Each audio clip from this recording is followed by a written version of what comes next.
Mr. President. The Senator from Wyoming. Mr. President, today President Trump completes the first 100 days of his return to the White House, and it's been nothing short of transformational. Under President Trump and Vice President Vance's leadership, we're witnessing the rapid implementation of campaign promises that are already reshaping America's policy landscape. When I go home to Wyoming each weekend, people approach me everywhere, from restaurants to the feed store, eager to discuss the positive changes happening in Washington. The overwhelming sentiment is enthusiasm for what President Trump is accomplishing for everyday Americans. For example, on day one, President Trump restored the dignity of men and women as biologically distinct sexes. It's hard to believe he had to do that, but indeed he did. One of the administration's first major actions was signing an executive order directing federal agencies to recognize biological sex in athletic competition. The left spent the past 4 years gaslighting Americans and making the failed argument that biological males should now be competing in women's sports in the name of fairness. Within a few weeks of taking office, President Trump tackled this issue and made it clear that this administration won't support the left's attack on female athletes. I believe this is the women's rights issue of our time, and I'm grateful for President Trump's leadership. For some people my age, we spent so many years trying to exercise our rights under Title IX and other rights to recognize women's rights, only to have them swept under the rug and disregarded by the left, requiring that women not only compete against men, but have them in their locker rooms in what were uncomfortable and in sometimes unsafe circumstances. President Trump recognized this and thankfully has put that issue to rest for a while. President Trump is also delivering on his promise to unleash American energy dominance. A few weeks ago, I joined President Trump and some of my colleagues at the White House for his signing of an executive order that starts to reverse the Biden and Obama administration's anti-coal agenda. For energy states like Wyoming, the official lifting of the unconstitutional coal moratorium represents a significant economic opportunity for Western states. By removing unnecessary restrictions on energy extraction, the administration has signaled its commitment to blue-collar jobs, cheaper energy for the Americans' families, and a new era of energy dominance. Joe Biden and his administration didn't care about the impact their regulations have on working-class people. The Trump administration does care, and they are continuing to take action that will help Americans and our amazing energy communities. Wyoming exports 12 times more energy than it consumes, and much of that is in the form of hydrocarbons. And each and every year, for years after the Clean Air Act passed, we were producing more energy and producing cleaner air. These things can happen simultaneously. And it's because of Yankee ingenuity. It's because we know how to do things better all the time. We don't have to accept the status quo when it comes to energy dominance. But there were certain in the Biden administration that forced something called environmental justice, an absolutely trumped up, dreamed up idea that we can't have clean energy and abundant energy at the same time. That's a totally wrong-headed approach to what has always been a great American tradition of ingenuity, and entrepreneurs who can take a problem and solve it. There is such a thing as clean air that can be produced from coal and natural gas in particular, and I'm proud that my state is part of that. I'm proud that President Trump recognizes it and that he has taken steps to restore our statutory ability to produce both clean air and abundant hydrocarbon energy simultaneously. Perhaps the most dramatic turnaround has been at the southern border.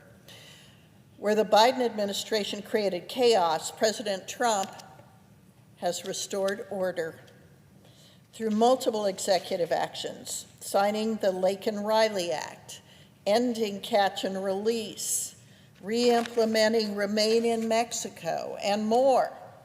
We've seen border encounters plummet from nearly 380,000 in February and March last year to just 22,000 plus a few during the same period this year.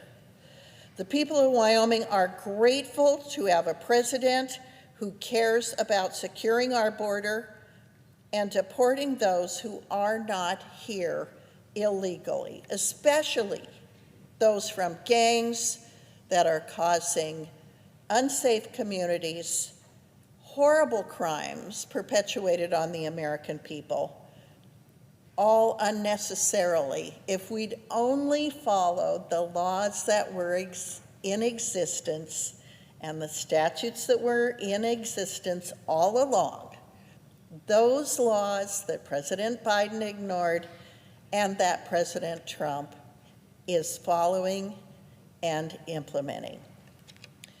For decades, Americans' leaders have failed our country when it comes to fiscal responsibility. And we in this very chamber are partly responsible for that. Our $36 trillion national debt represents a real and present threat to America's future. We all know it's unsustainable. And yet, after COVID, we never went back to pre-COVID spending levels.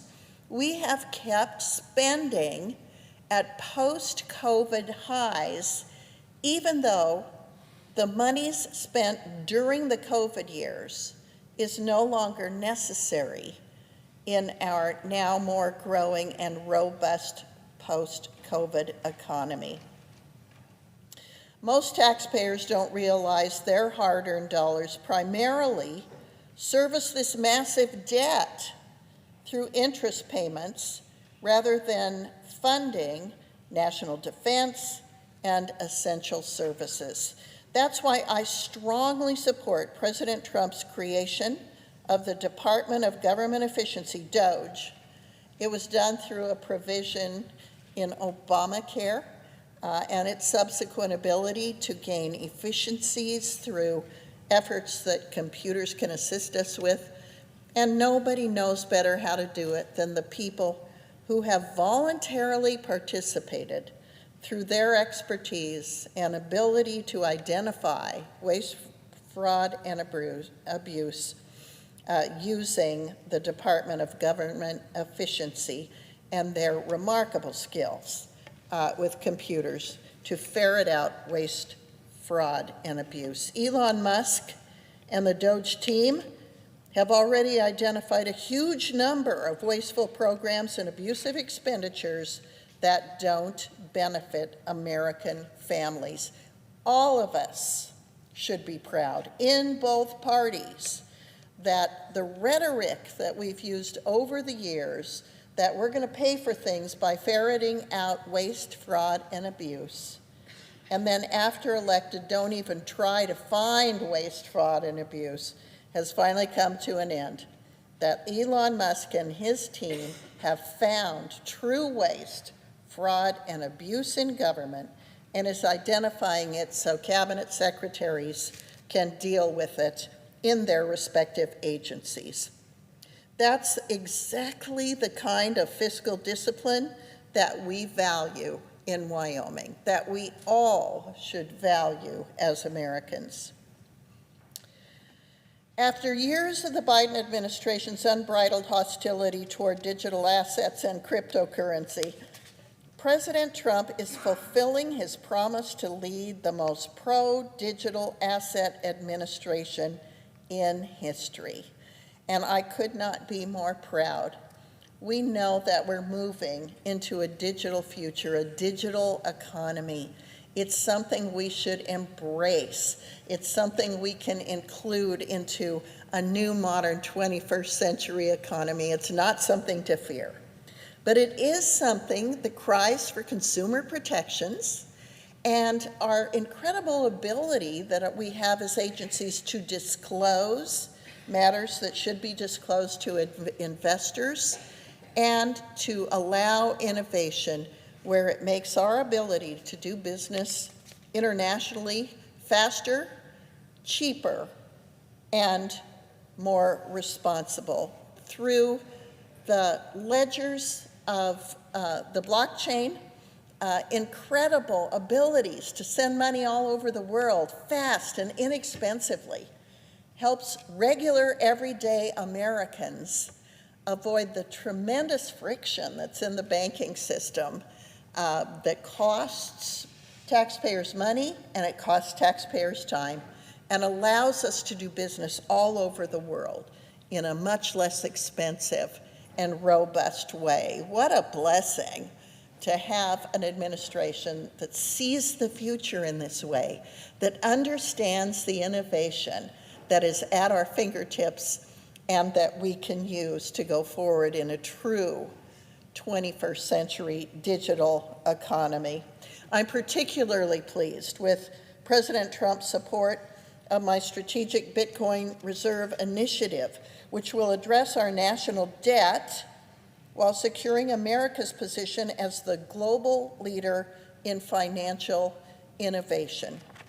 As Bitcoin comes into more usage, its use makes the whole system more secure, more robust, and more capable of serving our needs all over the world. We should be the global leader with this fantastic new ledger-based asset that is in a digital format that is going to be transformative of everyday economy and puts the everyday American, in fact, the everyday worker all over the world in control of their own money.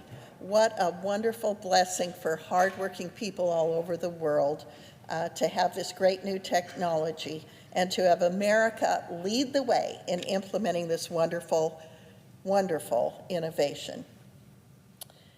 Here in the Senate, we have confirmed 54 of President Trump's cabinet and sub-cabinet nominees. It has required some long hours, many in the middle of the night, much to our consternation, but our work is far from complete. The Democrats' agenda threatens to impose crushing tax increases on hardworking Wyoming families and our local small businesses. If the tax cuts that were implemented under President Trump's first administration are allowed to expire, it will create the largest tax increase in history at a time when businesses need the innovation that allows our economy to grow. And that can come through a robust, fair tax system. And this is something that I look forward to assisting my colleagues in this body to implement in a permanent form and using our current standard practices. Following years of punishing inflation under the Biden administration, our communities and working families cannot shoulder any additional financial strain. And keeping our tax code as is and making it permanent is yet another way of implementing advantages to local working economies. It also just delights me that President Trump identified just real working Americans who are struggling to make ends meet, who are living paycheck to paycheck, and tried to identify ways to tax advantage their lives. For example, no tax on tips, no tax on Social Security, no tax on overtime hours. These are things for regular, everyday working people. As some people allege that President Trump is trying to help his billionaire buddies, I'm not seeing that at all. I'm seeing a president that really gets the everyday working American and wants to make sure that as they live paycheck to paycheck and try to plan for their families, there's some relief in store for them with regard to his proposals for taxes. These first 100 days of President Trump's return to office represent just the opening chapter of America's golden era. Already, his administration has made remarkable progress, securing our southern border, revitalizing American energy independence, cutting wasteful government spending, supporting innovative digital asset policies, and restoring America's rightful leadership position globally. We know even today that as countries are renegotiating their trade policies and tariff policies with us, that there's a newfound desire to find a level playing field, parity, reciprocal trade agreements that allow for some of our products to go into their economies in ways that acknowledge that the United States has been globally at a trade disadvantage, and to try to repair some of those long practices where the United States was participating in free trade and other countries were not. It's time to make it all fair trade. And I applaud President Trump's desires to do that, hopefully soon, and so we can get some of the turmoil associated with these important changes to our economy behind us and restore stability in our economy and our everyday lives. I anticipate the next 100 days will bring equally significant achievements, and I feel deeply privileged to work alongside this administration and this president. I served 14 years in the Wyoming legislature, all with Democrat governors. I have served 12 years in the Congress, all with Democrat presidents. This is the first time in my entire life that I have legislatively served with a president of my own party. It's refreshing, it's delightful, and it's even on occasion fun. I feel so privileged to be here with a Republican president who is delivering meaningful results to the people of Wyoming and our great nation. Mr. Chairman, I yield back the floor. Thank you.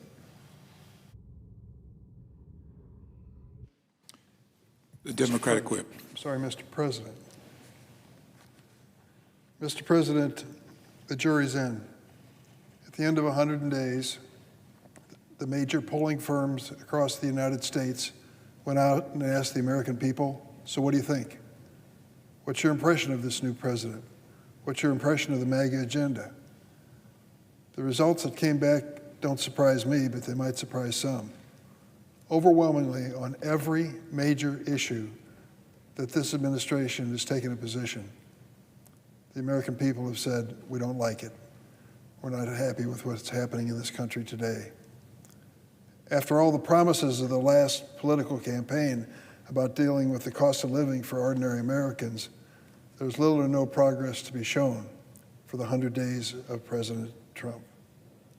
For 100 days, President Trump and his administration, mainly billionaire buddies like Elon Musk, have brought us chaos, wreaked havoc, sowed division. President Trump has undermined the Constitution and our system of checks and balances and the rule of law. And through it all, I'm sad to report my Republican colleagues have remained silent. I got a call several weeks ago before the Easter break from CEOs of major corporations, some in my state and some not. And I'd not heard from them before. Why they called me puzzled me a little bit. What it boiled down to was they were desperate for information about the policy decisions here in Washington. What did it mean that this president, Donald Trump, started a trade war and then announced he was going to put it on pause for 90 days? What were they supposed to do in terms of the future of their businesses? Were they to assume that the tariff tax war had begun, that in order to import key elements and parts to their production, they'd have to pay tariffs of 10, 20, 30%, 100%? What did I know about it? I couldn't answer, Mr. President, because I didn't know the answer. I'm not sure anyone knew the answer. Somewhere in President Trump's mind is a theory of tariffs that he believes is going to make America stronger. These business leaders said just the opposite. Because of the uncertainty of these tariffs and the uncertainty of our trade relationships, they were going to hold back. They couldn't risk it. And that's the reality of what we face today. When it comes to specific cases in this administration, it's hard to explain how we've reached this point. When Kilmar Abrego Garcia, a father who was living legally in the state of Maryland with his family, was sent to a terrorist prison in El Salvador because of what was said in court to be a, quote, administrative error, where was the outrage that this man was treated so unfairly? With no evidence, except perhaps a tattoo that might be connected with a gang, there was no evidence that took this man out of the United States and put him in a prison in El Salvador. Our colleague, Senator Chris Van Hollen, went down to see him and the conditions he was being held in, and never came back with a satisfactory answer of why this man was being charged with a crime. Now, you remember how many times Donald Trump gave speeches at rallies, and he said we're being overrun by murderers and rapists and terrorists and mentally ill people who came to this country and shouldn't be here. And as a consequence, they were going to change things when he was elected president. What they changed was to take this Mr. Garcia, living legally in Maryland with his family, and through an administrative error, throw him into a hopeless prison in El Salvador. Is that what America is all about now? Because he had a surname like Garcia, we can ignore any reference to due process. The president went so far as to suggest he would do the same thing to an American citizen. Now, of course, he says things which he later disavows, but it is outrageous to think a president of the United States would suggest an American citizen without due process would be relegated to a terrorist prison in a foreign country. The American people don't care for that much, and neither do I, because it happens to offend this document, the Constitution of the United States. Can you imagine an immigrant living here under a protected status, torn from his home and family for no legally justifiable reason, and then, quote, the administration says it was an administrative error. And while the Trump administration continues to avoid facilitating the return of Mr. Abrego Garcia, as the Supreme Court has ordered them to do, Republicans have remained silent. Mr. President, it was about 6 weeks ago. There were several key appointees by the Trump administration to positions in the Department of Justice. They included a Solicitor General and 2 other Deputy Attorneys General. During the course of questioning, I asked these individuals a basic question. Do you believe that an executive official can defy a legally held court order? I thought the answer was clear. It's no. And it should be, whatever the president's party may be. But yet they struggled to come up with an answer that suggested maybe in some cases it was all right to defy a court order. We've been through this in America.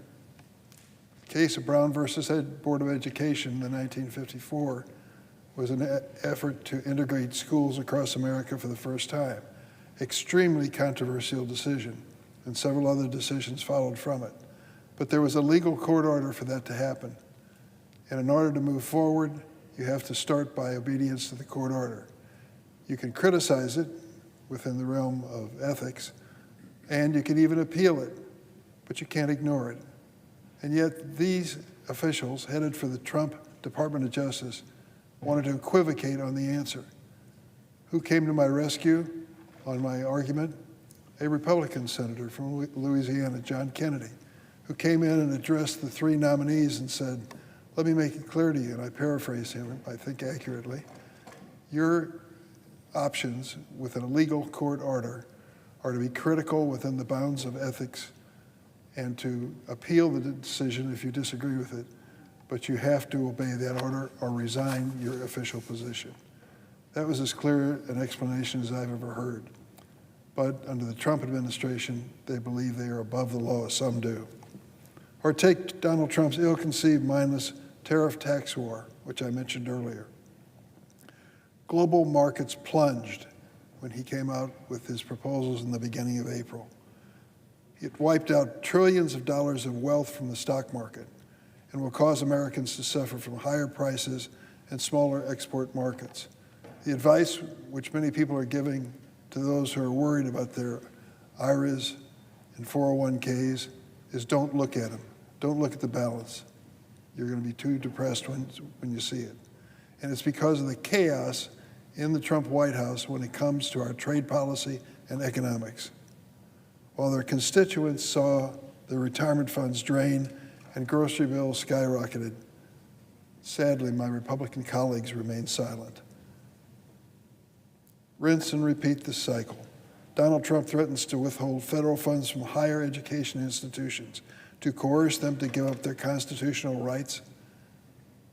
It's hard to imagine, we're talking about modern America, that a president of the United States who is unhappy with what's being taught at a college or university threatens to remove all of their federal funding. For God's sake, this is a democracy. Freedom of speech is part of what we admire in this country so much and what's part of our future and our past. And yet, when it comes to President Trump, he has decided that if they want to teach something that he doesn't care for, whatever it may be, that they're going to lose federal funding. That's being tested in court. The Secretary of Defense violates national security protocol and shares classified war plans in a signal chat that mistakenly includes a journalist listening to the conversation. You would think that at least one hardline Republican conservative, some hawk in their ranks would stand up and say, that's wrong regardless of who the president may be. But they didn't. The Republicans remained silent. Unelected billionaire Elon Musk and his Doge brothers gut the federal government, leading to cuts to life-saving medical research. Americans unable to get their Social Security benefits and threats to Medicaid. What was the response from the Republican side to these outrageous developments under the Trump administration? Silence. When our nation's founders began the lofty task of building our democracy, they created a system of checks and balances to ensure a stable government and prevent the abuse of power. In 1788, James Madison wrote in Federalist Paper 51, and I quote, "Ambition must be made to counteract ambition. In framing a government which is to be administered by men over men, the great difficulty lies in this. You must first enable the government to control the governed, and in the next place, oblige it to control itself." But it seems the ambition of the Republican-controlled legislative branch is all but absent as Donald Trump's government goes out of control. Never in our nation's history has a co-equal branch of government so willfully rolled over and ceded their power. It is, in fact, the silence of the lambs. The president is testing and violating the bounds of our Constitution, amassing power for himself as the economy tanks, violating the rights of Americans, and destroying our image abroad. My congressional Republican colleagues have the power to join us in a bipartisan effort to stop it. Has it ever happened in history? It did very graphically in history. Franklin Delano Roosevelt was upset with the Supreme Court and its rulings on New Deal programs. He went through a re-election cycle and was re-elected by a large margin. He then came here to Washington and said, My first order of business is to increase the number of men, all men then, serving on the Supreme Court so they can finally get the rulings that I'm looking for on my key elements of the New Deal. What was the reaction of the Democratic Congress to the Democratic President, Franklin Roosevelt, who wanted to pack the court? The reaction was fierce, and it was bipartisan in opposition to FDR, and he had to drop the plan. Both Democrats and Republicans in Congress realized that if a president could control the composition of the Supreme Court and its rulings, that we had lost a valuable part of the protection of our Constitution. My congressional Republicans have the power to join us in a historic stand on so many areas that this president has violated. They have majorities in both chambers of Congress, and in private moments, many of them express outrage and horror at Trump's dangerous abandonment of law, norms, and the will of the American people. But as their constituents suffer out of fear of retaliation, Republicans remain silent. When we are elected members of Congress, we swear an oath to the Constitution, not to any politician or any president. It's time both parties remember that and lived accordingly. So I'm coming to the floor regularly to highlight the president's latest outrage and the GOP's inevitable silence in the face of it. Until they start using the voices they were elected to raise, we are going to continue to have a pending constitutional crisis in this country. Mr. President, I yield the floor.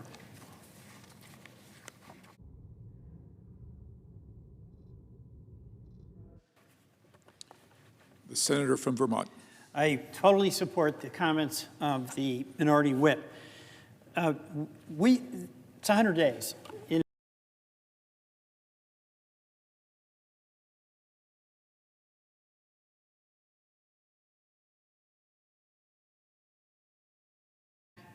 Functionally, to achieve those goals, stating you want an outcome is a long way from implementing a plan and executing a plan to achieve it.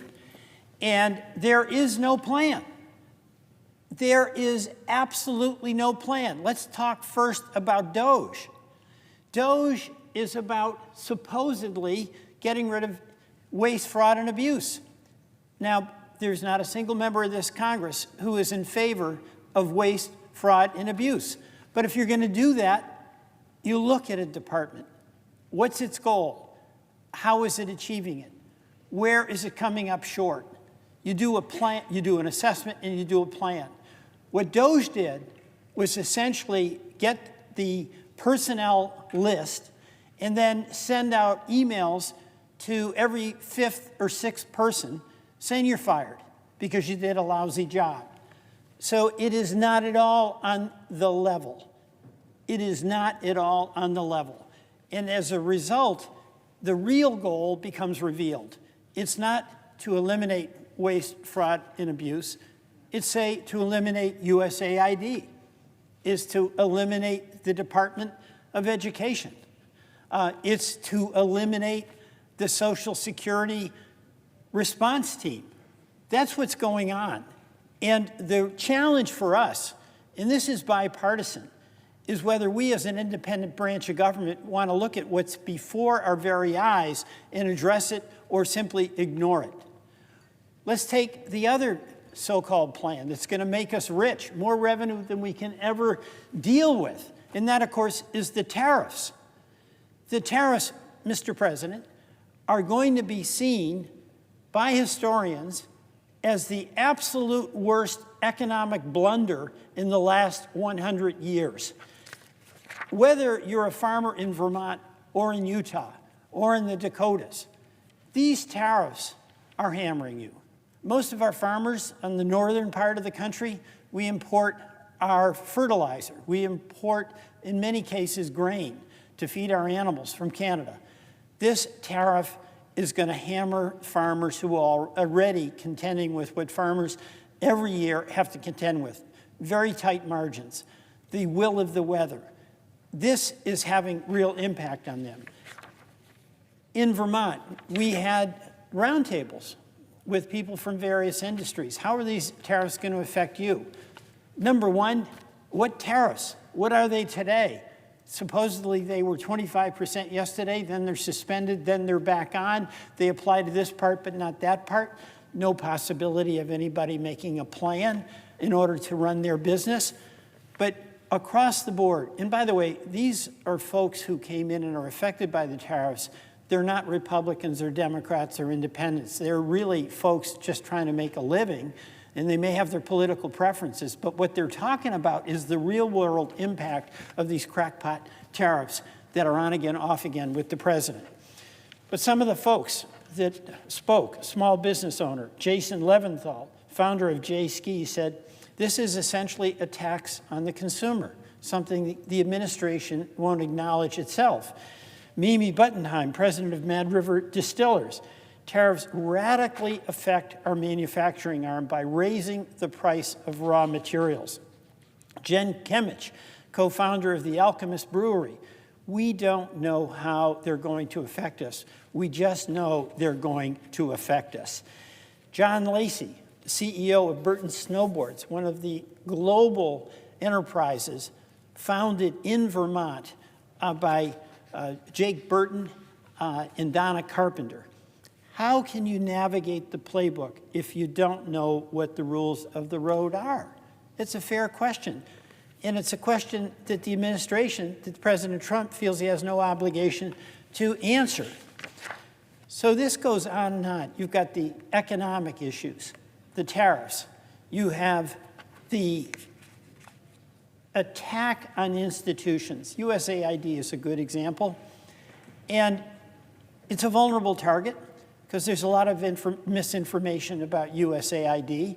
A lot of folks think it's about 25% of our budget. And I see we have the ranking member of the Foreign Affairs Committee here who knows this better than anyone else. It's like 1% of our budget. It creates, first of all, alleviation of enormous suffering among many people who are absolutely starving, among many people who need medicine, among many people who need water to help with agriculture, to be able to feed themselves. It's something that had bipartisan support in this Senate chamber with many of my Republican colleagues, your colleagues, leading the way for America to make a contribution as the greatest and most wealthy nation in the world. That was just shut down, literally. Notices went out, you're fired. Notices went out, your program is terminated. Notices went out, turn the ship around and bring the food back. And the impact of this, you know, on these USAID workers who dedicated their lives to being a representative of our country, doing something beneficial in other countries, they just got their termination notice that they haven't been doing a good job, obviously not on the level. But when I think about the cruelty of the way in which this was done, so that in those warehouses where food is stored, the local population who was hired and paid to take the food from the warehouse and deliver it to where those starving children needed the food were fired. And we literally have food rotting in warehouses rather than nourishing famine-stricken children. Same is true with medicine. We won't deliver it. It's over there. It's where it's needed. It can be delivered. But the way in which the Trump administration with Mr. Musk proceeded is to literally take that food away and take that medicine away rather than deliver it. So that is not at all on the level. There's not here an effort to deal with waste, fraud, and abuse. There's an effort here essentially to destroy these institutions that have served this country. And I just want to state very clearly that those of us who are appalled by this conduct are all in favor of looking at every program from the SNAP program to the Pentagon. How can we do it better? How can we get more for less? How can we get the most out of the folks who are serving in those organizations? But that is not what's going on. But then there's the next step. the overreach of power, the lawless, in my view, absolutely lawless abuse of executive authority. You know, what business is it of Donald Trump what the hiring practices are of an individual private corporation or firm? It is the business to enforce the law, but it's not his business to be able to tell a law firm, we'll take contracts away.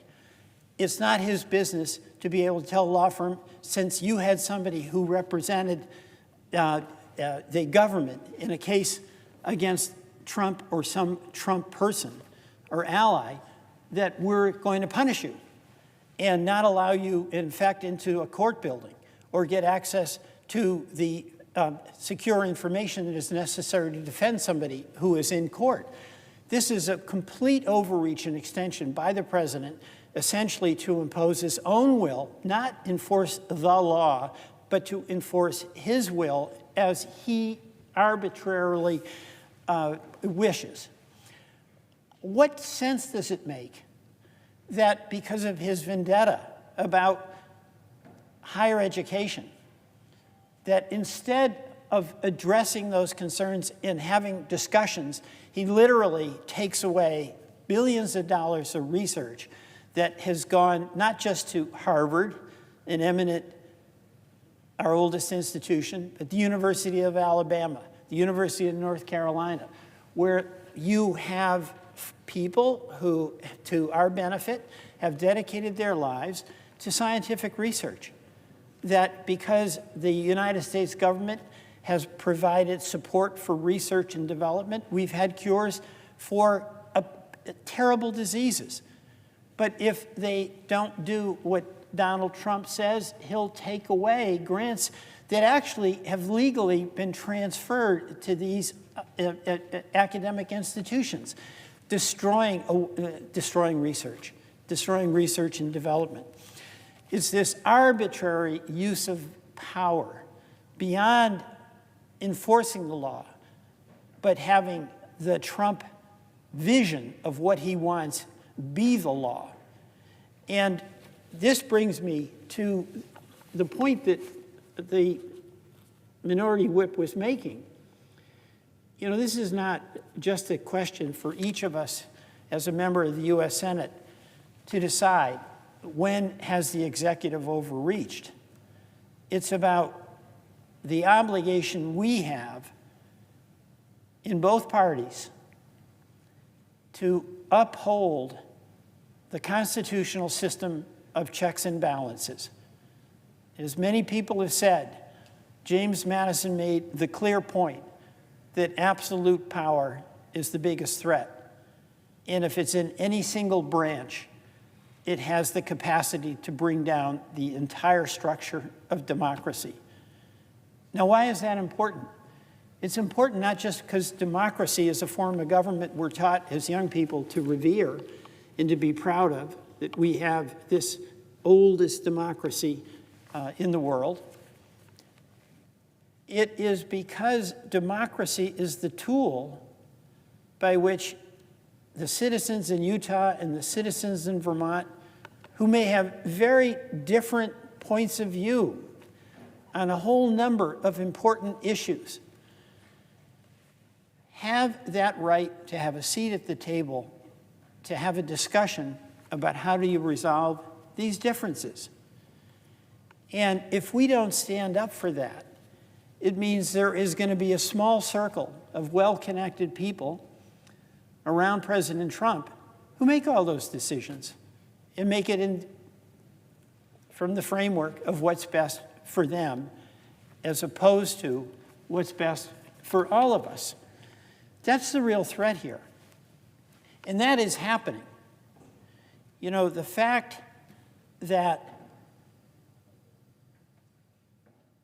the president won't acknowledge so many failures of just for beginning the tariff policy and what we're seeing in this economy that is now revolving around this question of tariffs and on whom will they be imposed.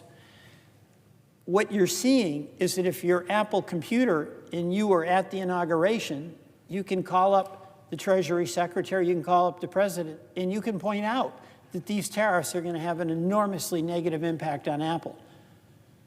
But if you're a farmer in Vermont, if you're a snowboard manufacturer in Vermont, and you don't have Secretary Besson's telephone number on speed dial, or the President's, you don't get to make that call. And you have to live with that enormous impact on your cost structure and on what you have to charge customers and see your market evaporate. So it's as though the President is transforming the economy we've had that's been based on competition. You succeed if you have the best product and the best service into an economy that's based on access. Do you have the Treasury Secretary's telephone number so you can make your case? Do you have the President's number so you can make your case? And who knows what conditions the President imposes on whoever it is he's going to give the benefit of his capacity to make an exception for you or for your business. That's called corruption.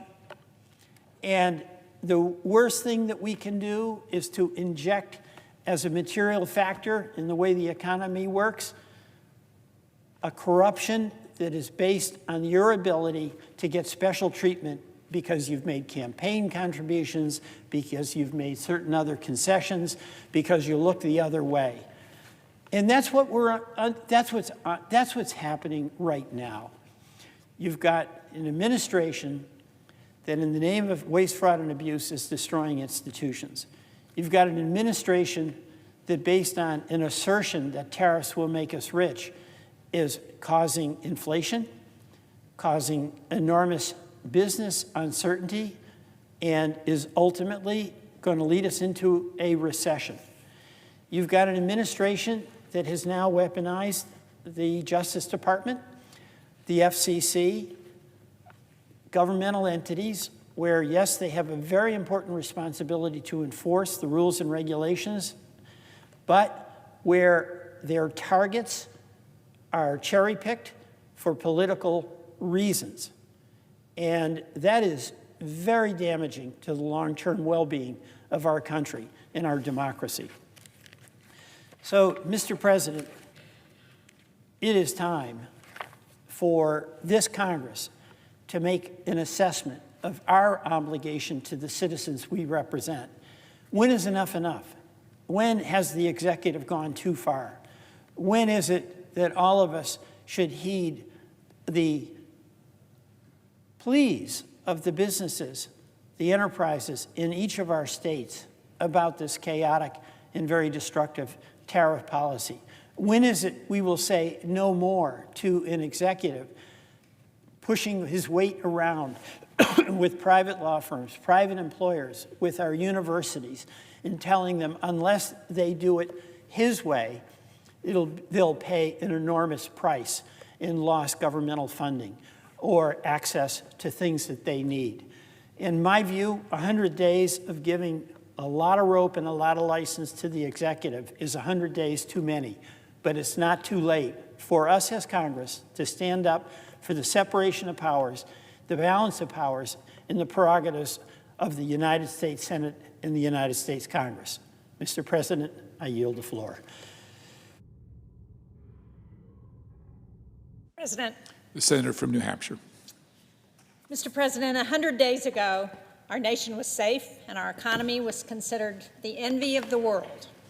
We had disease surveillance programs that were in place to stop the spread of deadly viruses like Ebola, no matter where they broke out in the world. And the security contracts at detention camps that have been filled with ISIS fighters were still being paid. And if our nation was attacked by a foreign enemy, or if we were thrown into a global pandemic, or even a global economic crisis, our allies had our backs.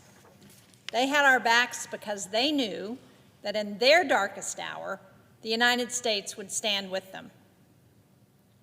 Then, unfortunately, the Trump administration took over, and in 100 days, this administration has undone 6 decades of investments that have made the United States more respected and influential than any other nation. The administration and the president has raised and lowered tariffs against some of our closest allies and neighbors, spiking costs for Americans and hurting our manufacturers and the defense industry. And instead of the promised golden age of America, a golden age of prosperity and lower prices, of safety and security, of our enemies bowing to our demands, the resulting chaos has left us weaker and more vulnerable. From global financial markets to New Hampshire supermarkets, consumers and businesses aren't sure what to expect. They're looking at higher prices, at layoffs, at longer wait times, and at uncertainty, which many business owners I've talked to tell me is just as bad as higher tariffs because they don't know what to expect and they can't plan. I recently met with a New Hampshire company called New Hampshire Ball Bearing. It's a company that makes bearings for the aerospace industry, and they do a lot of business with our Department of Defense. They're concerned because once the tariffs were announced, their only domestic steel manufacturer has increased his cost to be equivalent to what out-of-country companies are charging.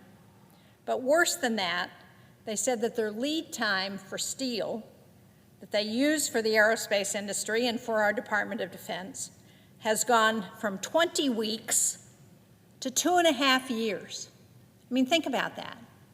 The lead time to get the steel they need to make the ball bearings has gone from 20 weeks, which is a long time in and of itself, but now it's 2.5 years because of the tariffs. And the administration's attacks against U.S. research and academic institutions, against our international students, have also caused serious damage to our reputation as a global hub for STEM talent, not to mention those students who are graduating from our colleges and universities who we want to attract to stay in the United States because they are the next generation of talent.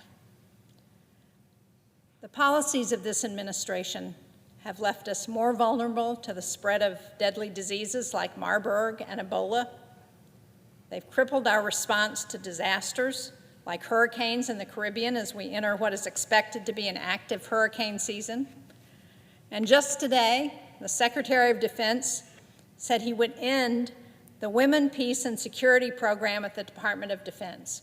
Now, he mistakenly said this was a program that was put in place by the Biden administration. That's not true. He wasn't even concerned enough to go back and look at the history.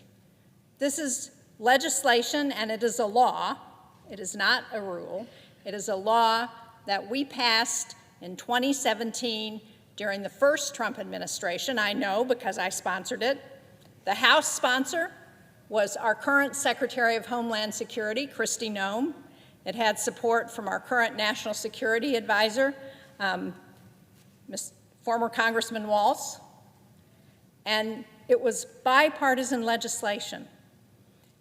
It's not some DEI program, some program that's designed to provide women an advantage in the Department of Defense. What it is a program that gives us a security advantage. Every combatant commander who has come through my office has highlighted the strategic advantage that this program gives to our U.S. forward deployed forces. And it gives us that advantage because our adversaries don't have this kind of program.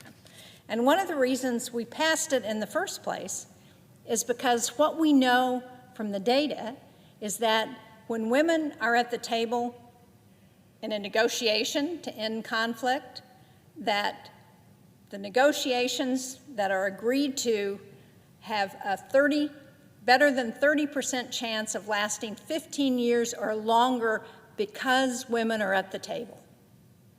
It's an advantage that it gives us because China and Iran and North Korea and Russia don't have that role for women in their military. What Secretary Hegseth's action has done is not only showed his ignorance, but is now putting our military at a disadvantage because of that ignorance. Now, what these kinds of actions do is to create opportunities for our adversaries to gain influence. It's not just giving Vladimir Putin the chance to keep stringing along American negotiators to continue to play President Trump as he's trying to secure a Ukraine peace deal. But across the globe, China is stepping in everywhere the United States is retreating. After the earthquake in Myanmar, the Chinese embassy flooded social media with images of China's rescue workers responding to crises instead of the United States, because we weren't there at all, because the 3 people we sent to assess the damage to see what we needed to do to help were fired while they were in Myanmar, trying to figure out what we could do to help that situation. So China's image is being bolstered at our expense. Across Africa and Latin America, Chinese ambassadors are giving interviews focused on the unreliability of the United States as a partner. They're inviting local officials to all expense-paid trips to Beijing to discuss further cooperation. China's now replacing a canceled American program for child nutrition in Cambodia. Beijing just announced an early childhood project in Rwanda, where the United States recently cut our program. They're even moving in, picking up the PEPFAR program that we've walked away from in Africa after saving millions of lives. These cuts represent a serious strategic error on behalf of the United States, because for less than 1%, about 1% of our annual budget, America has been able to build partnerships around the globe that have reduced the threat of illness, the spread of disease, including here at home.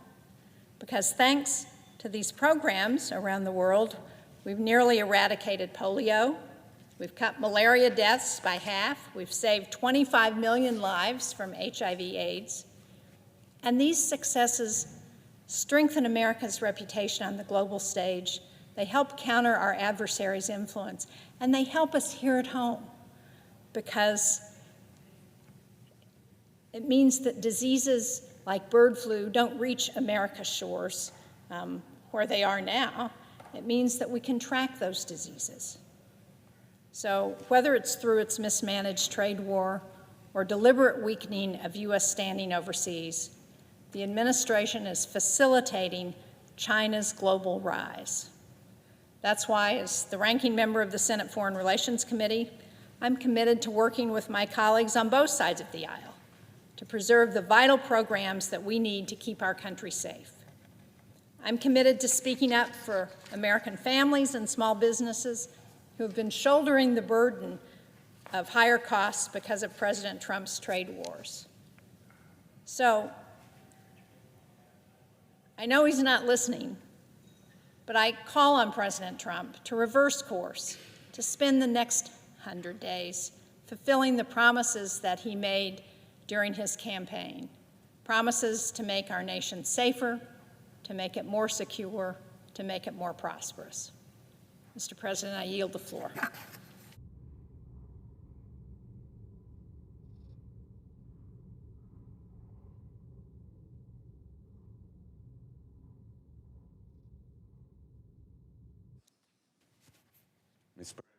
The senator from Connecticut. Mr. President, I'm honored to follow the ranking member on the Foreign Relations Committee and to be followed by another distinguished member of that same committee, and to focus on this first 100 days. The focus on the first 100 days of administration, I think, comes from the time of Franklin Roosevelt and his 100 days in the midst of deep depression, despondency, and despair on the part of the American people, and the whirlwind of activity that he brought to addressing our nation's depression. And there are dramatic differences between those 100 days and the 100 days we've seen from President Trump. First and foremost, our economy was at near full employment at a time of solid prosperity 100 days ago. And we are now sliding toward exactly the kind of economic downturn that FDR helped to address. Second, in those first 100 days of the Roosevelt administration, there was a whirlwind of congressional activity inspired by the president with his proposals for new agencies and programs and investments. Congress was a partner in this administration. President Trump has acted unilaterally by executive order, illegally, unconstitutionally, and unchecked, except by the courts that have been a bulwark. In those first 100 days of the Roosevelt administration, FDR appealed to our better angels, our willingness to give back, to be generous to our fellow Americans. He later inspired us with the call to a rendezvous with destiny. In this administration, which is plagued with corruption, crypto theft, Musk exploitation of agencies, it is a downward spiral, a race to the bottom in appeal to self-indulgence and self-enrichment. There are many, many other differences, but the whirlwind of activity here has produced chaos. That is the operative word, chaos. The turmoil and turbulence has produced confusion and, yes, anxiety, deep fear and apprehension about the future of this country. And the poll numbers only reflect not only the downward spiral of our economy, but of our confidence in the future. This administration has been cruel, and it has been dumb. It's unmatched for its meanness and stupidity. The harm and hurt done to everyday Americans in real life and real time. The harm in tariffs already having an effect on the uncertainty of business about the future, their inability to plan, to invest in new manufacturing, and the fear of people that they will be jobless and lose the dignity of work and be hit with higher prices for everything from groceries to gasoline to housing. The harm done in healthcare already, our federally qualified health centers, deprived of funding, NIH research grants for curing cancer or diabetes or hypertension, canceled or frozen. In education, the uncertainty and loss of funding for special education and other programs that benefit children in the neediest and most vulnerable of our districts, in rural areas as well as urban. And of course, the damage to our fundamental freedoms, women's reproductive freedoms, the suspension of Title X grants, and the assault on women's health care, other freedoms, the basic due process of people that should have a right to receive notice and the opportunity to be heard before they're deported, before they're detained, before they're imprisoned or put on a plane to be imprisoned out of the country.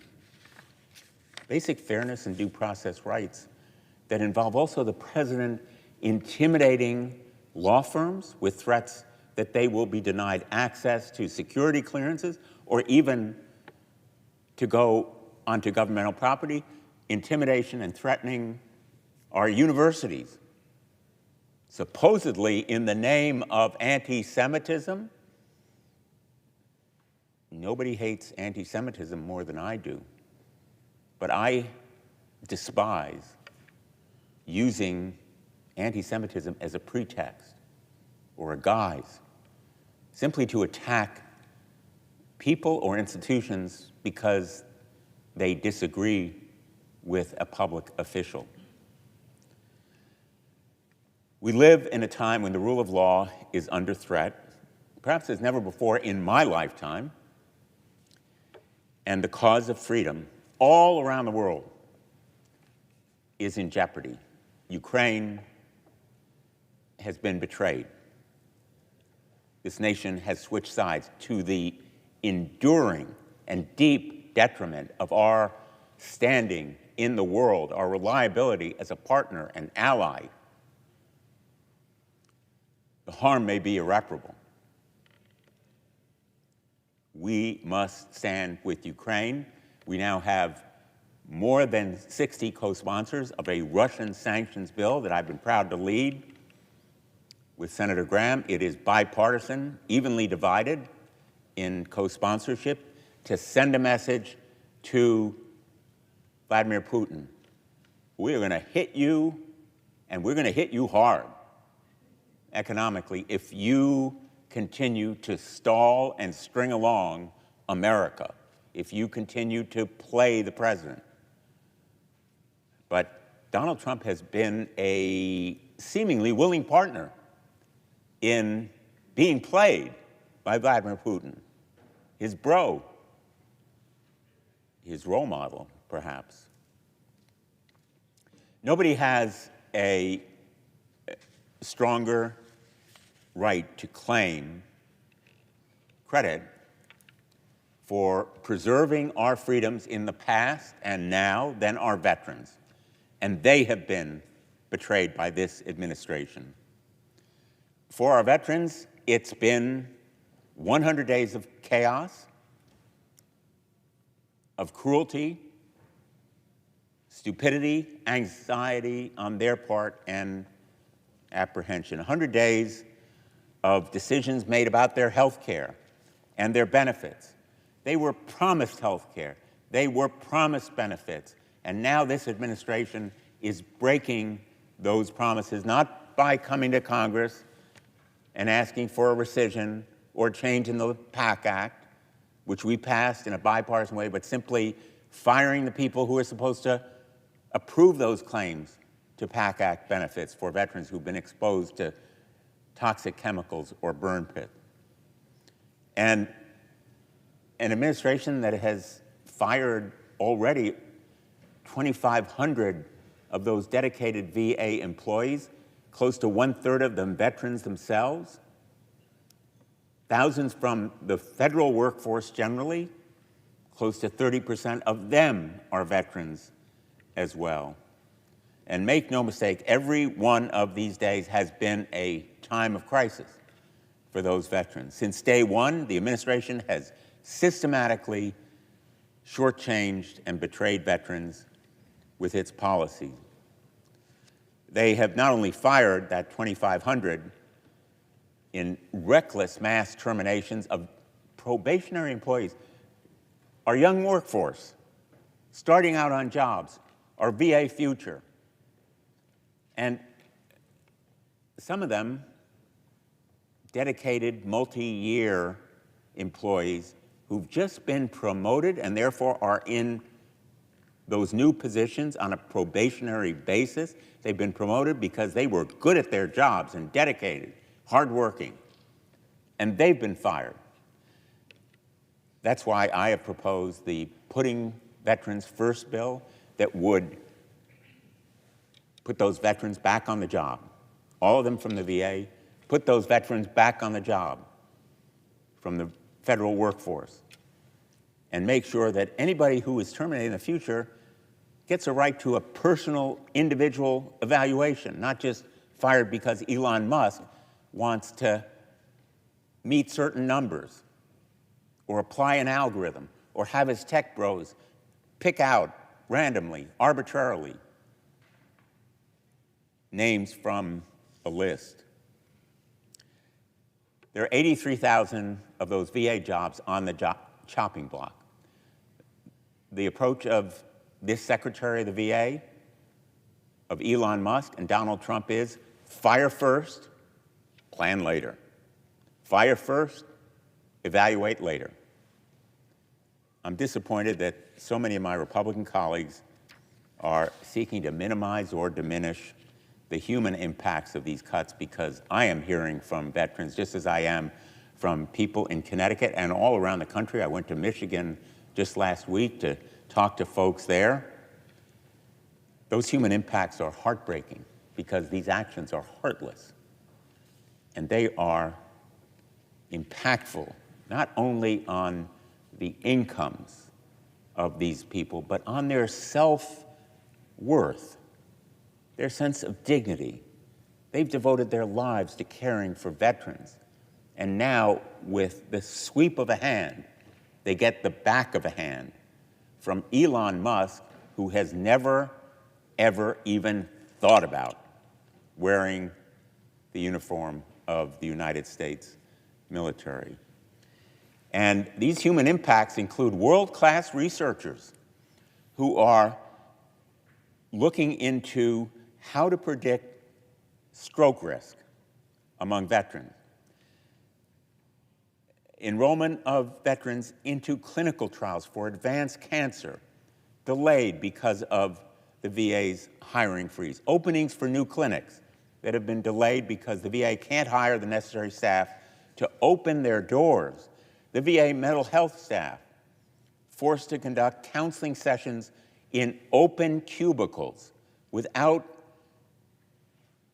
privacy, basic privacy for the veterans who are talking about their innermost doubts and fears. Service lines at VA hospitals and clinics that have been halted, beds and operating rooms at VA facilities that have been suspended. We're hearing about VA supply teams now understaffed and behind on placing critical supply requests for medication and equipment, support lines for caregivers that have been reduced, Veterans Crisis Line employees fired, and after a public backlash, maybe some rehired, as we heard today in a hearing of the Veterans Affairs Committee, but the impact is enduring because suicide prevention has to be done in the moment, and suicide prevention training sessions have been postponed or canceled. And earlier this month, the Secretary announced he will be abruptly canceling the VA Servicing Purchase Program, known as VASP, on May 1. Now, I know very few of my colleagues have heard about VASP, but it's a program that enables veterans to get some very temporary short-term help so they can avoid eviction from their homes and homelessness that we're all ashamed to acknowledge continues to exist in the greatest country in the history of the world. Our veterans on the streets without shelter because they lack homes. And here's a program designed to keep them in their homes. The Secretary is canceling it.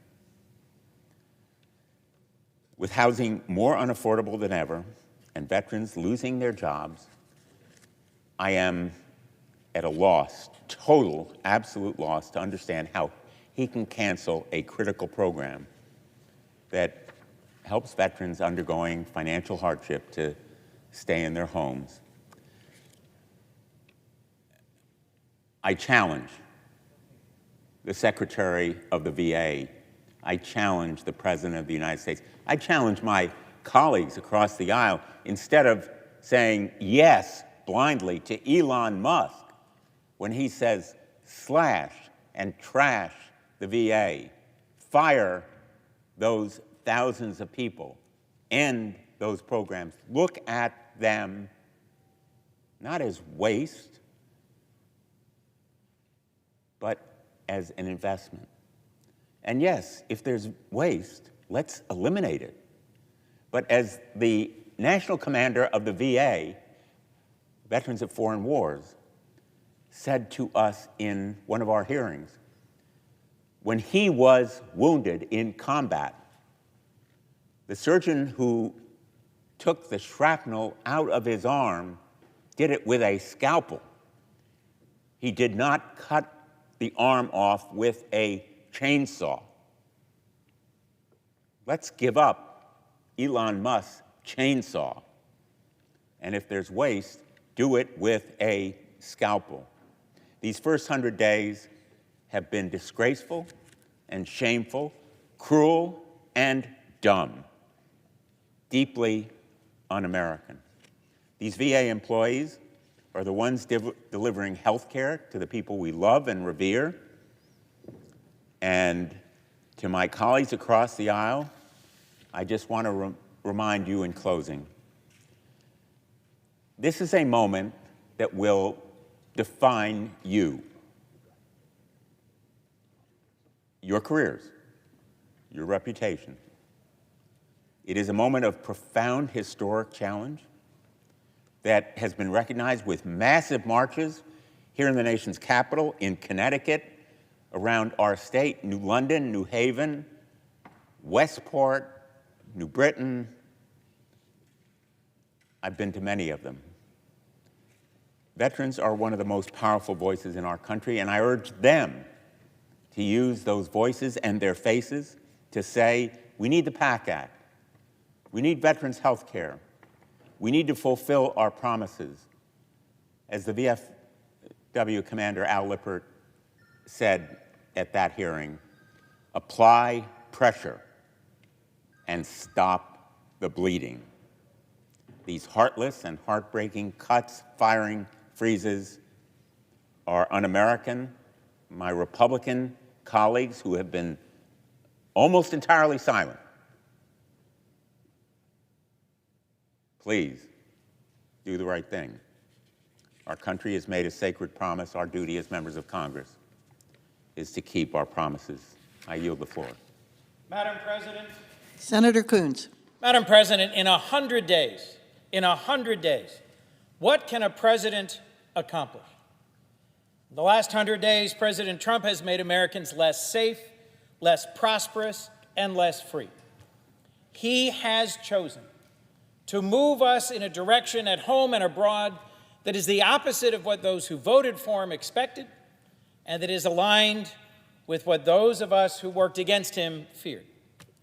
What I've heard my whole life, whether in business or in foreign policy, as a lawyer or in my community as a local elected official, folks need trust and they need predictability. Businesses say they need predictability in order to decide what to invest in, who to hire, where to grow. Other countries around the world say that they need to know they can trust us, that they can rely on us. And in the last 100 days, President Trump has shattered both of them. I'm going to speak for a few minutes about foreign policy because so many of my colleagues in my caucus have stood to talk about the disastrous cuts led by Elon Musk and Doge and the ways they've impacted Americans all over the country. But if you think about our reputation globally, statement after statement, tweet after tweet by President Trump has puzzled, concerned, even alarmed our allies. He's going to invade Greenland, a NATO ally. He's going to take back the Panama Canal. He's going to take over the Gaza Strip and make it Mara Gaza. He's going to turn Canada into the 51st state. One of my Republican colleagues has said, don't pay so much attention to what he says, look at what he does. Well, lots of our partners and allies have looked at what he's done by imposing tariffs on trusted allies and partners and recoiled. An election in Canada last night, where Trump was the issue, elected a new prime minister, Mark Carney, who ran on a platform of standing up to America, of standing up to Donald Trump. Look, folks, the actions he's taken in slashing foreign aid, in abandoning decades-old bipartisan programs around the world that save lives and that help other countries to trust us and rely on us, have weakened us abroad and created openings for our pacing threat, the People's Republic of China. I was recently in the Philippines, a nation that faces more natural disasters every year than any other country on earth, more typhoons, more earthquakes, more volcanoes. And for decades, they've relied on the United States and the help of USAID, volunteers, nonprofits, coordinated through our government to respond to these disasters. It's built a long and close partnership of trust. Gone. I was recently in Taiwan, a country looking to decide whether they can rely on us should China make real their threats to reunite Taiwan with the mainland by force. Can they trust us? Well, what I'm going to say is that in 100 days, President Trump has shown weakness in Europe and created openings for China. We have long relied on a global network of allies and partners to keep us safe and strong, to make us prosperous, and to build our role in the world. China doesn't have that. They have nervous neighbors, client states, countries that can't count on them and view them as predatory. And yet now, through the actions of President Trump, Elon Musk, and Doge, and the silence and the collaboration of Republicans in this chamber, even our closest, most trusted allies, like Canada, question whether they can count on us. Back to the Reagan days, Republicans have talked about peace through strength. What we've seen from Donald Trump in 100 days, weakness through chaos. 100 days in, he's not stopping Putin. He's preparing to sell out Ukraine and Europe to Putin. 100 days in, he's not deterring Xi Jinping. He's backing down every time he says he's going to stand up to him. At the end of the day, these first 100 days have shown that we are weaker, the world is less stable, Americans are less safe, and I have to say, Madam President, 100 days is more than enough time for my Republican colleagues to have seen enough to stand up to this president and to restore the role of this Senate and return our position of strength to the world. Thank you. The Democratic leader.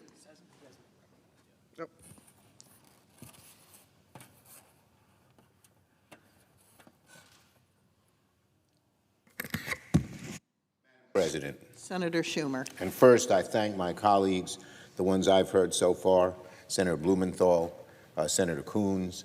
I know Senator Klobuchar will be great as always, as will Senator Baldwin, but I thank them all for coming. Now, Madam President, Democrats are holding the floor late tonight to expose the disaster of Donald Trump's first 100 days in office. We will be speaking for several more hours. This week marks the 100th day of Donald Trump's second term as President of the United States. It's been 100 days from hell, and people are fed up.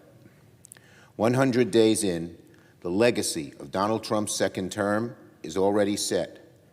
Chaos, corruption, costs. It's chaos, one fiasco after another.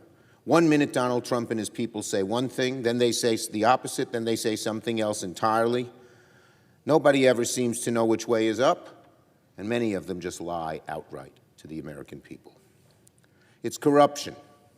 Donald Trump, Elon Musk, and Republicans are hijacking the government, raiding the public's piggy bank, and picking the pockets of the American people to enrich themselves.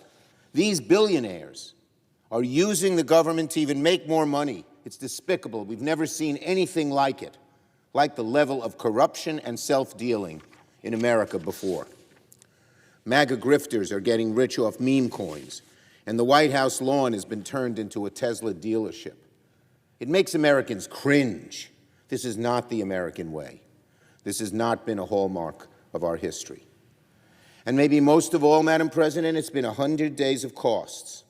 Costs going up and up and up because of tariffs, cost to working people because programs vital to them, Medicaid and Social Security and Medicare, veterans benefits, housing, SNAP,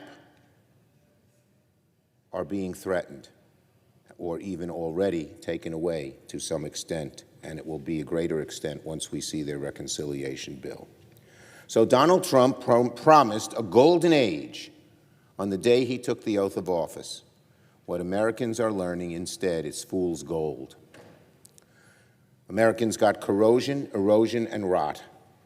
Corrosion across his administration, erosion across his economy, rot within the foundations of our democracy. So tonight, Senate Democrats come to the floor to expose this administration for what it is, a full frontal attack against the fabric of America, and a full frontal attack on our economy and on people's pocketbooks, and a full frontal attack, finally, on working people in the middle class to take away people's Medicaid, their Social Security, veterans care, health care, and more, all to give tax cuts for the very wealthy.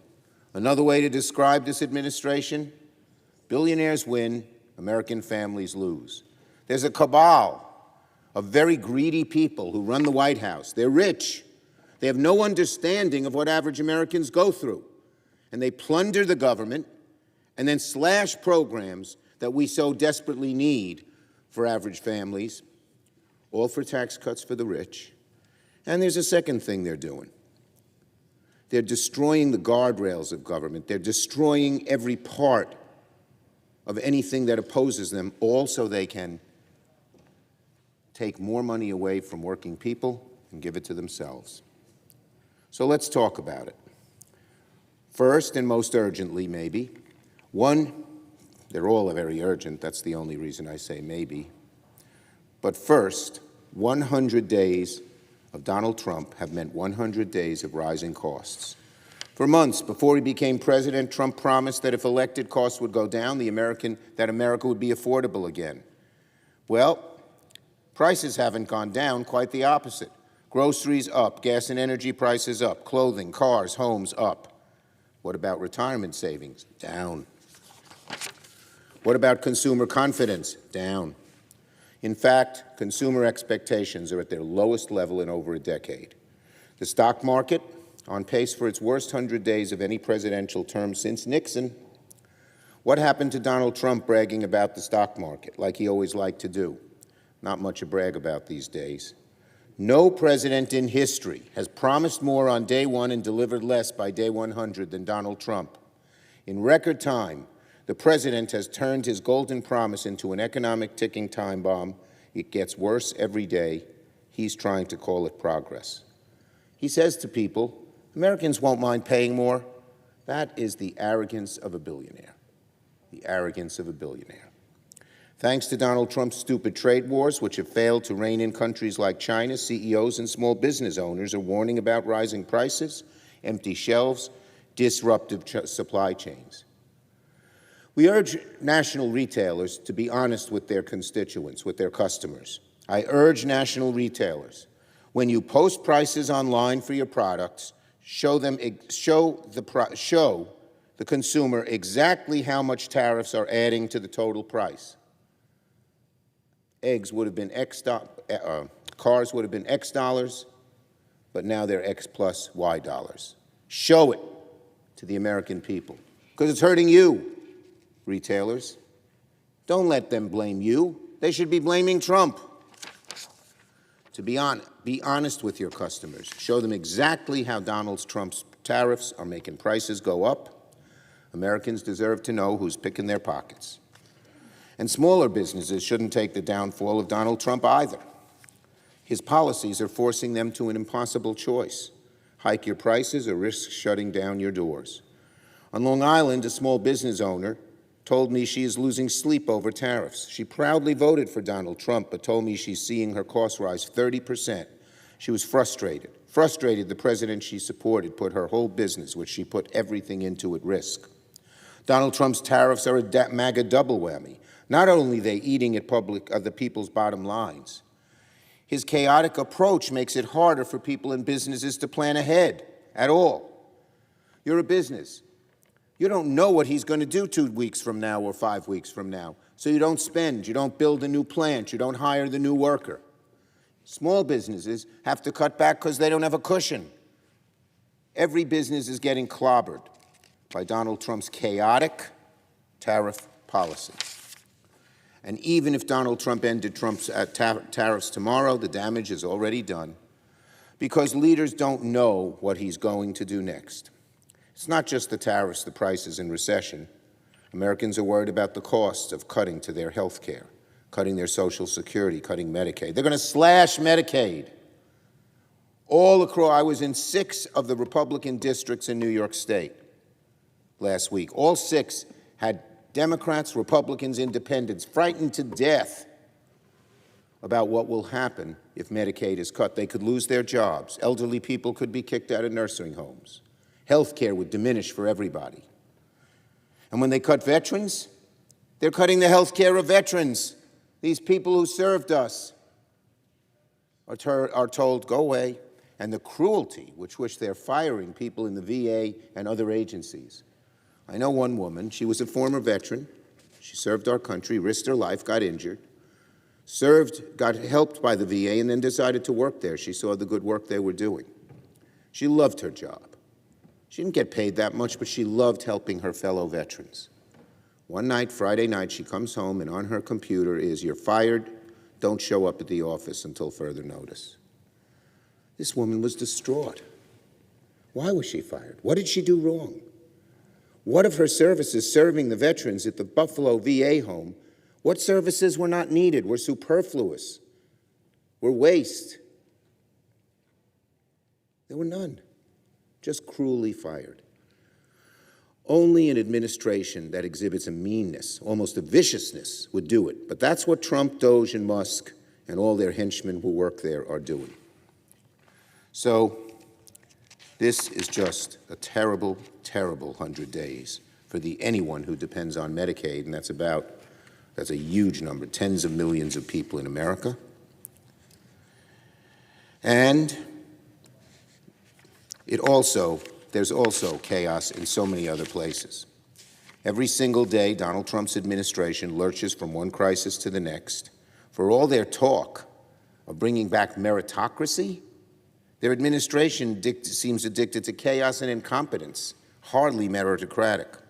Every day we see a new decision, a new reversal, a new course correction replace what came the day before, only to give way the next day to whatever impulsive decision comes next. Tariffs are a great example. One day he says yes to tariffs, the next day he has no. I'm negotiating with countries. Oh no, maybe I'm not. This tariff is going to stay in place. This one will be reduced. Then he flips it. No business person, no sound business person is going to plan ahead. And that's why not Democrats, but places like the big banks and the big analysts say the chances of a recession could be as high as 60%. And what does a recession mean to the average family? You could get laid off. If you need to find a job, it's harder. Costs go up, stagflation, which is likely to occur. It's nasty, brutal to people. So chaos is there, and chaos, of course, is in foreign policy. I was amazed. Last week, on one day, Donald Trump over at the Vatican says, "I had a great talk with Putin," and acted like there was going to be a deal. The next day says, "I had a terrible talk with Putin," and he didn't even talk to Putin in between. He makes it up. Whatever he thinks will appeal to people that moment, he says, and he doesn't even know what appeals to people. It's really what appeals to his own ego, which seems to be governing this country more than any rational policies or caring. The chaos makes Americans' heads spin, firing people who manage our nuclear arsenal and then saying, never mind, oops. But when you fire people, they don't all come back. And of course, their morale is shaken. Good people who work so hard for so long. So the long and short of it is this. Donald Trump's 100 days, 100 days of corruption, of cronyism, of higher costs, much higher costs to the American people. It really is awful. The poll numbers show it. But we don't need the poll numbers to tell us. We've all been back in our districts. We're hearing it. And you know, we're not just hearing it from Democrats. We're not just hearing it from people who are out on the streets protesting. We're hearing it to average folks who don't really care about politics but are getting hurt, and it's making them look at Donald Trump and say, whoa, this is not what I bargained for. And of course, last but not least, is a threat to our democratic republic. He's acting like a king, a mob boss, a wannabe dictator. He said he wanted to be a dictator on day one. It looks like he's extending it. Any quarter of opposition that might just say something in our tradition of free speech and debate, he tries to crush the law firms, crush the universities, go after the judges, which have been a foundation of our republic, that judges are independent and are able to stop an executive that's going too far. When the founders drafted our Constitution, they feared a man like Donald Trump, who sees the rule of law as a nuisance, who considers the truth an inconvenience, who regards his fellow citizens as little more than subjects. Kiss the ring, bow before the throne, or watch your back. That's the ethos of Donald Trump. He has moved with lightning speed to weaponize the federal government against anyone he thinks might oppose him. He doesn't believe in democracy, debate, or honest disagreement. He simply wants to crush his opponents. That's what dictators do. And what is so interesting, Madam President, is Americans are as angry about that as they are about their higher costs, because the roots, Donald Trump, of democracy go deep in the American people. And the American people will not tolerate your disruption, your threat. You're trying to end, in a sense, our democracy.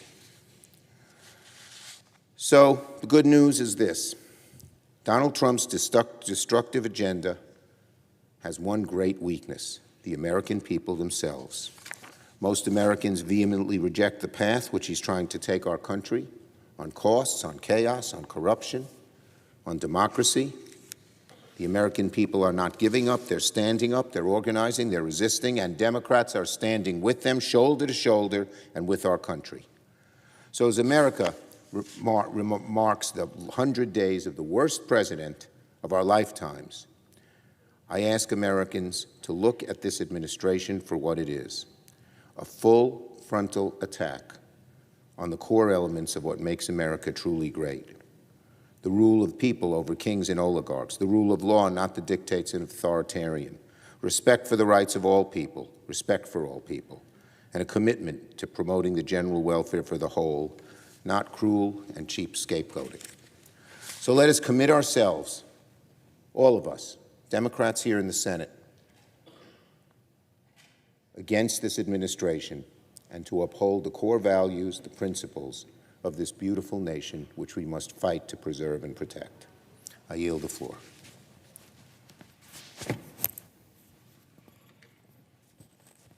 Madam President. Senator from Minnesota. Madam President, it is 100 days since Donald Trump took office. And I think back to the promises that were made, not just during the campaign, but the first day. I think of my constituents who voted for me and voted for him, who actually believed he was going to bring costs down and put them first and do something about housing and do something about health care and do something about child care. Those were some of the main things they brought up to me. So they were hoping that that would happen. But instead, we have seen the most divisive, chaotic presidency. Yes, chaos is up, corruption is up, costs are up, and sadly, people's retirements are down. Americans are paying the price. Trump's tariff taxes, which is especially concerning to those in the rural areas of my state who sometimes just get by on a margin. Those tariff taxes, $4,000 a family, $200 in grocery costs. That's what's going to happen. That's what's happening now, and they know it. That's why you see these numbers. It's not like the American people haven't noticed. In his 100 days, President Trump, sadly, has the worst approval rating of any president since polling began. 2/3 of them don't like how he's handling the economy. 2/3 of them, by multiple polls, don't like these tariff taxes. I was just on a 19-county rural tour in my state. I visited farms and small businesses. Everywhere I went, I heard people, some of them quieter than others. And I think that's important to know. You know, on TV you see, and on social media, you see these big people yelling into a microphone, and I don't blame them. They're mad, they're sad. That's all. They're showing how they feel. But there's another group of people who maybe are a little quieter. Maybe they just tell us, maybe they tell people behind closed doors. Maybe they show up. They don't know why the person next to them has a sign that says, "This is not normal." I heard a farmer ask this woman, "Why do you have that sign?" And she said, "Because it's not normal." And he said, "Okay, but I'm normal." And she said, "But this isn't normal." They're showing up because they cannot believe what's happening. And here's the problem. Some of the biggest entities, the big company, you know, Tim Cook, guess good for phones, good for Apple. He's able to call the president, go over there. My soybean farmer, who relies on a market that's quickly dwindling, that already dwindled under the last Trump administration, he doesn't have that phone number. He can't get over there in the Oval Office. He can't get an exemption. Or I doubt that the Treasury Secretary has heard about Beth Beinecke, who runs our Minnesota Small Business Person of the Year company called Busy Baby, online company, gets stuff that she makes into things for high chairs, for babies, successful small business. She's not going to make it. She wasn't invited by the Treasury Secretary to that secret JP Morgan investor meeting. She didn't get in the door. She doesn't know what the scoop is. She's just trying to get by. So among many things that all my colleagues are hearing right now from individuals and people living on fixed incomes and seniors depending on Social Security and can't get through, like one of my constituents, when their wife dies and he can't even get through, he tries on email for days, tries to get through, just trying to figure out what he does. When his wife died, can't find one person to talk to in government, has to call our office. Besides all of that horror show, what really people have to understand, people ask me, what's the worst thing no one's talking about? It's the small businesses, the small ranchers, the small farmers that are the roadkill here. They're the ones that do not have the margin. In the case of farmers and ranchers, it may be because input costs are already difficult, or maybe because of weather, or in the case of our poultry producers, it may be because of avian flu and the like. But this is just like the last straw that they can't handle. That's what's going on right now. So if you wonder why these opinion polls are saying what our colleagues on the Democratic side here have been saying forever, and asking our Republican colleagues to stop rubber stamping everything he does and to stand up, which did happen on the tariff vote that Senator Kaine and I and Senator Warner pushed forward when it comes to Canada. We're going to have another vote like that that covers more countries when it comes to tariff. They want people to stand up. They don't want any more rubber stamps. And the thing that is really galling to them is when you look at what these tax breaks will do for the billionaires, and the thought that that's being paid for by, as the Congressional Budget Office has said when looking at the House numbers, would be billions, hundreds of billions of dollars of cuts to Medicaid, or paid for from food assistance with grocery prices up that people need, and I tell you they need them in the rural areas just as much as they need them in the urban areas. That's just the last straw. And from what I've heard, we're going to really see the worst of it when we start not seeing those goods come in. So I know that my businesses, big and small, are seeing this coming. They're stopping investing. You know what that means. When America was on this cusp of greatness, we have come out of the pandemic. We are dealing with inflation. That is true. To me, we were going to the next level of problems, which is making sure we had a workforce for the jobs we had, and that they had housing, and that they had child care. And instead, we're going backwards. We are on the cusp at NIH and with the research, with a combination of mapping the human genome and AI and all of these incredible innovations that are going on, as long as we put some rules of the road in place, we were in the place to lead in the world on some incredible new things. But now we're going backwards if we don't even have FDA people that can approve the new gadgets and the new medical devices, or we don't have any rules in place when it comes to AI. We're going to go backwards, not forwards. So when I look at these 100 days, I wish for my constituents it wasn't so. My state's 4th in the country for ag exports. We have 15 Fortune 500 companies. I know the differences in this economy and how hard it is anyway. But when I look at those people showing up at the rural small town halls or showing up at farmers' events and telling me what's going on, that's where I realize this 100 days isn't just some campaign brochure. This 100 days isn't just sound bites on social media or a post. This is their lives, and we need to stand up for them. Thank you, Madam President. I yield the floor. Madam President. Senator from Nevada. Thank you, Madam President. You know, I'm listening to my colleagues. I'm reflecting on last year when President Trump was campaigning in, I want to say it was Bozeman, Montana. Excuse me. And I remember he said, starting on day one in his administration, he said, we will end inflation and make America affordable again to bring down the prices of all goods. That's what he said. Well, it's been 100 days since he entered the White House, and here's what he has given us so far. His tariffs are increasing costs for the average family by more than $4,000 a year. He has slashed billions from programs that everyday Americans rely on, including $1 billion for mental health care services. He has directed Elon Musk and his unqualified loyalist Doge team to fire more than 121,000 federal employees who deliver essential services, including everyone from firefighters who should be fighting the fires that happen in the West to scientists researching cures to deadly diseases. Donald Trump's pushing House and Senate Republicans to rubber stamp a plan to cut nearly $1 trillion from Medicaid in order to give tax cuts to billionaires. And top of all of that, he's created endless chaos and uncertainty. Now, I could go on and on. That's just how much damage President Trump has caused to our country in his first 100 days in office. But I want to take some time to focus on the impact his economic agenda is having on our small businesses.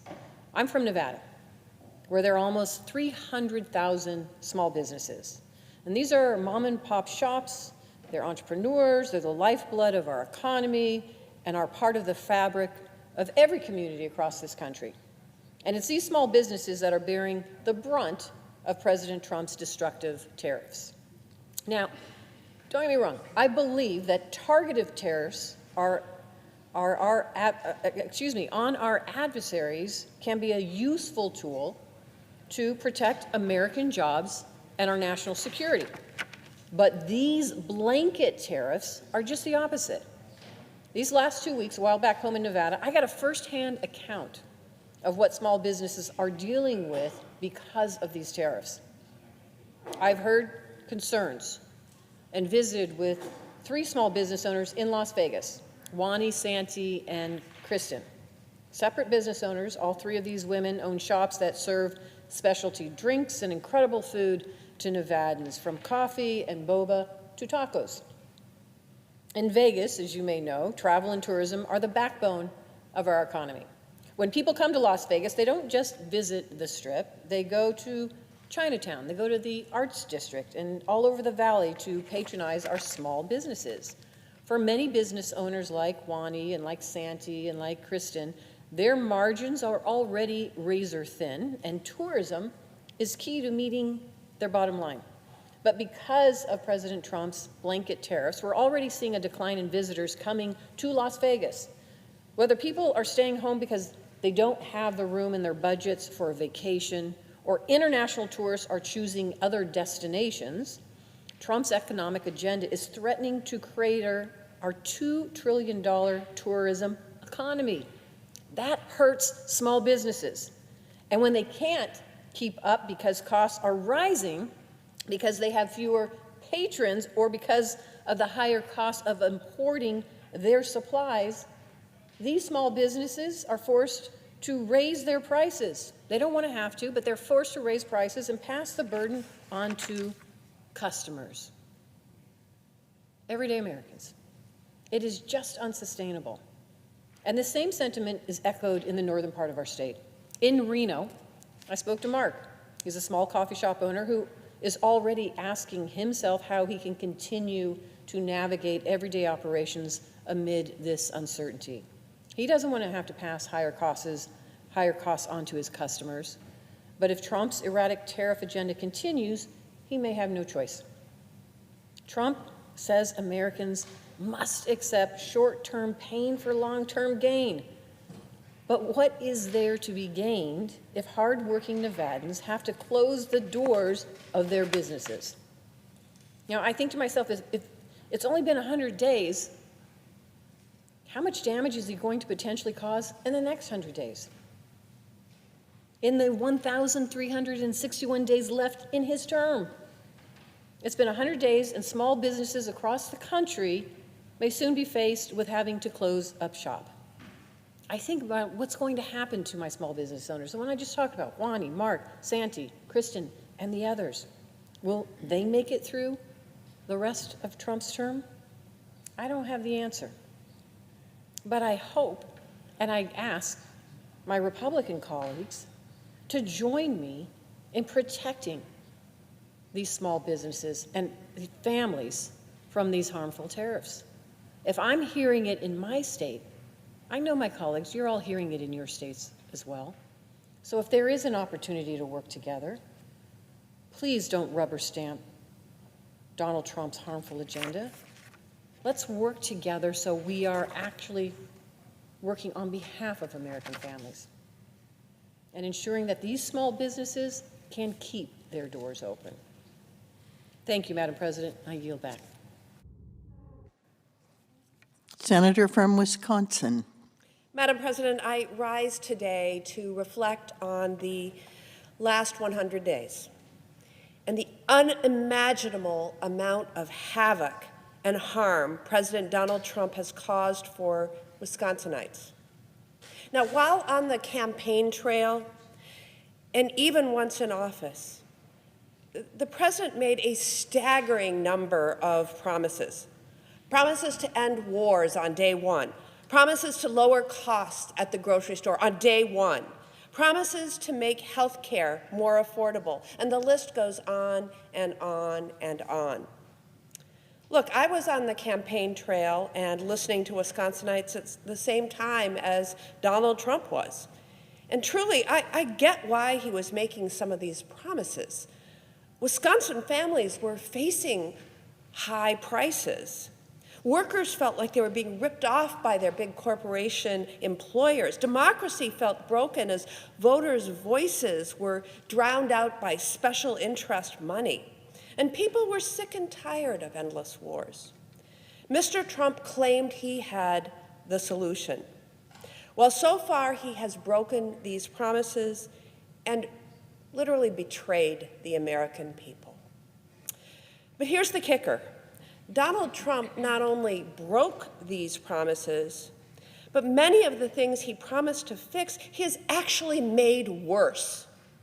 Grocery bills are up, and I have yet to see even a concept of a health care plan. While Medicaid coverage for 1 million plus Wisconsinites is on the chopping block to pay for tax breaks for billionaires. Wars are raging in Ukraine and Gaza. Billionaires and big corporations have a friend in the White House who has their backs. It is one of the greatest bait and switches of our time. And at the end of the day, it's Wisconsin families who are paying the price. For the last 100 days, I've heard from constituents in all 72 of Wisconsin counties who fear what this administration's action will mean for them and their families. I've heard from farmers like Linda in Vernon County who barely survived Donald Trump's first trade war. Farmers like her are scared that they will be put out of business entirely as punishing tariffs and new trade wars jack up costs of fertilizer and farming equipment while cutting off access to markets. I've heard from folks like Renee in Milwaukee. Renee has stage 4 breast cancer. Renee is scared that cuts to Medicaid will force she and her husband to choose between protecting their life savings, their retirement savings, or getting the life-saving cancer care that she needs to stay alive. I've heard from veterans like James in southeastern Wisconsin who are out of a job because Donald Trump fired them from the only place that they've ever felt like they belonged in civilian life, helping their fellow veterans at the VA. I've heard from so many small businesses, like Lakefront Brewery. There was a local roofing contractor in Milwaukee, small retailers, an auto parts seller in Milwaukee, who are all considering, do we have to raise our prices? Will our customers be able to afford our prices? Or do we have to lay off workers because President Trump's trade war is tightening their margins and making it harder to plan for the future? I've heard from families from Ozaukee County on Wisconsin's east coast to the St. Croix Valley on our western side who have had their child care or food assistance threatened because this president is choosing to prioritize tax breaks for his wealthy friends over working families. Dairy farmers saw millions in funding that they were promised to grow their businesses frozen. And Alzheimer's researchers at Wisconsin's universities are making do with less because of arbitrary cuts that threaten the next breakthrough that would serve our loved ones. Seniors accessing their hard-earned Social Security benefits have fewer places to turn as field offices shutter and staff is let go. Public schools in Milwaukee with children in them who have been exposed to lead paint in the schools have fewer resources because President Trump fired the very lead hazard experts they relied on at the CDC. Imagine that.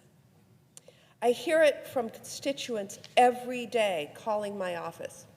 Now, in ordinary times, my office would maybe get around 50 to 100 calls a day. But regularly since January, we've passed 1,000 calls a day from Wisconsinites. There isn't a corner of our state that hasn't been impacted by this president's often illegal, sometimes unconstitutional overreach of his presidential powers. These Wisconsinites are not alone. Poll after poll are showing the same thing. This president is reaching historically low approval ratings. More Americans are giving him an F grade than any other grade. It's hard to state all the ways that President Trump's second term is already impacting folks in Wisconsin. His actions have made things more expensive and the future far less certain.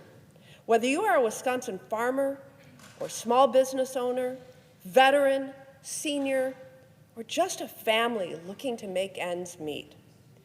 In January, I said I'd work with anyone to deliver for Wisconsin. I also promised that I'd stand up to anyone who hurts Wisconsinites. Those things remain true. And right now, our country is not on the right course. And Americans agree. Wisconsinites want lower costs. Our veterans and farmers want to be respected. And working families to have a fair shot. Donald Trump's chaos isn't delivering any of that.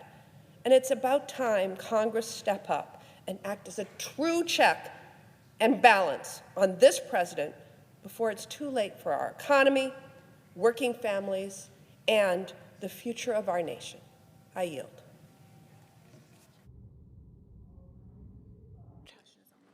The question is on the nomination.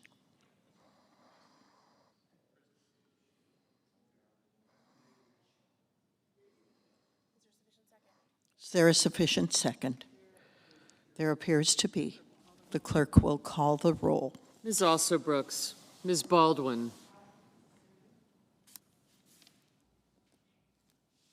Mr. Banks, Mr. Barrasso, Mr. Bennett,